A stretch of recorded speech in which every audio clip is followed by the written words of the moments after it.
Bonjour à toutes, bonjour à tous, nous allons voir aujourd'hui comment mettre en service votre poêle. Avant toute mise en service de l'appareil, il est nécessaire de vérifier que l'installation soit conforme avec les règles en vigueur. Assurez-vous d'ailleurs que cette installation dispose d'une note de dimensionnement de conduit. Dans le cas contraire, ne pas effectuer cette mise en service.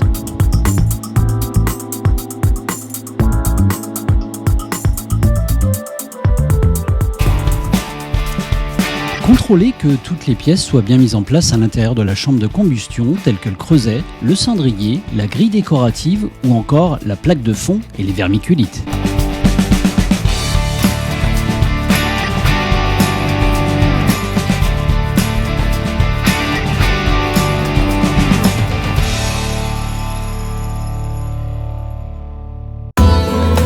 Pendant cette mise en service, expliquez au client les consignes pour un bon entretien de l'appareil. Vous pouvez également lui signifier que des tutos d'entretien sont disponibles sur notre site internet ou encore qu'il peut scanner le QR code se trouvant au dos de l'appareil pour lui permettre un accès rapide.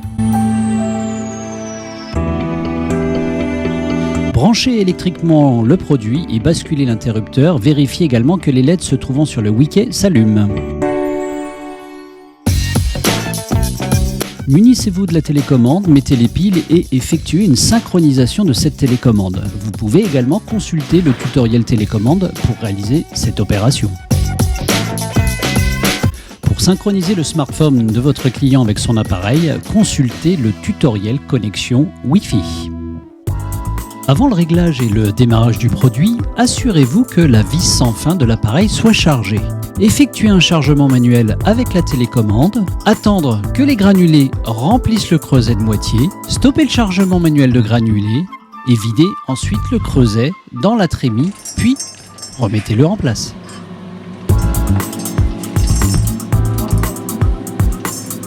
Un réglage de l'alimentation en granulés lors de la phase de préchargement peut être nécessaire.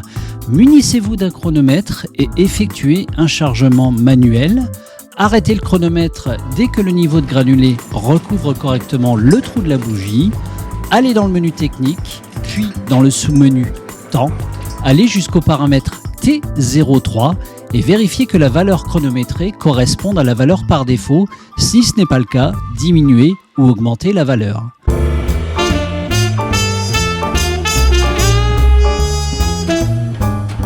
Videz ensuite le creuset dans la trémie, puis le remettre en place.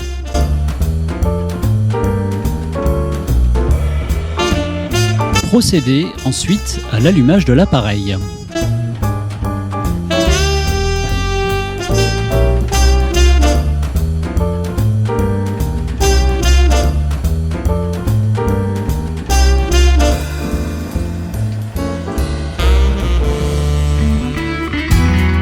Durant la phase d'allumage, contrôlez que les températures de fumée augmentent de façon constante. Rendez-vous dans le menu Information de la télécommande pour visualiser la valeur. Les températures de fumée doivent être supérieures à 110 degrés à la fin de la phase de stabilisation. Si ce n'est pas le cas, veuillez nous contacter afin de procéder à un réglage avec l'un de nos techniciens.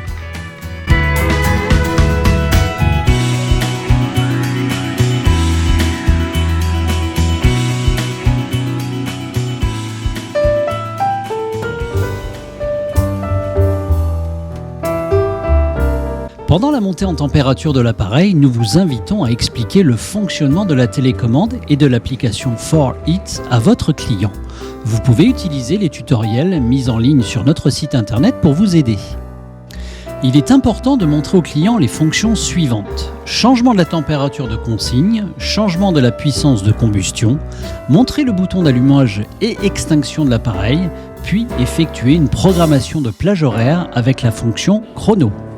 Un réglage du débit d'air peut être nécessaire en fonction du granulé utilisé et de la zone d'installation. Nous allons vous montrer 3 types de flammes réalisées à puissance 1 et à puissance 6. Il est recommandé de faire fonctionner l'appareil au moins 15 minutes dans la puissance visée avant de procéder au réglage. Une flamme très orangée et peu dynamique traduit un manque d'apport en air avec une vitre qui deviendra noire rapidement. Une flamme très tendue et très jaune traduit un excès d'air avec une vitre qui deviendra blanche rapidement. Enfin, une flamme correcte se traduit avec un apport d'air optimal avec une salissure de la vitre lente.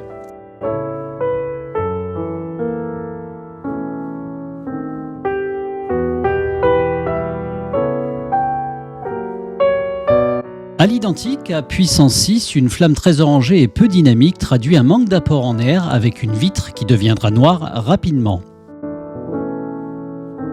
Une flamme très tendue et très jaune traduit un excès d'air avec une vitre qui deviendra blanche rapidement. Si le cas d'une flamme orangée est présente sur une des deux puissances, augmentez l'extracteur jusqu'à obtenir une flamme correcte. Ne pas oublier de recalculer les autres puissances en effectuant une interpolation. Si le cas d'une flamme très tendue et très jaune est présente sur une des deux puissances, diminuez l'extracteur jusqu'à obtenir une flamme correcte.